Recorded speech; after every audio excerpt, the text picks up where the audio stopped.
এই ব্র্যান্ডের কালারটা যে কী পরিমাণে পাতলা আমি বলে বোঝাতে পারবো না।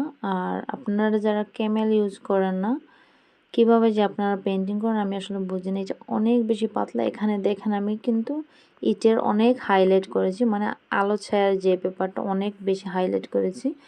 আলোর জন্য অনেক লাইট কালার ইউজ করেছিলাম, এক পাশে লাইট দিয়েছিলাম, এই যে ইটের যে সাইডগুলোতে, পাতার নিচের সাইডগুলোতে আমি ছায়া দিয়েছিলাম, কিন্তু কিছুক্ষণ পরে দুই সাইড সমান হয়ে যায়, ডার্ক হয়ে যায়।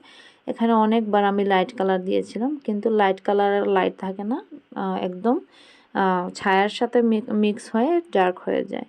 তো আমি ব্র্যান্ডের নামটা বলছি না, বাট কিভাবে আপনারা অনেকেই দেখলাম এই কালারগুলো ইউজ করেন। আমি আসলে ক্যামেল ইউজ করে আর বাকি কোনো কালারগুলো মোটেই ইউজ করতে পারি না। কালার প্রপারলি বসে না, যে কালারটা দিই সেই কালারটা আসে না, একটা কালার দিই আর একটা কালার হয়ে যায়।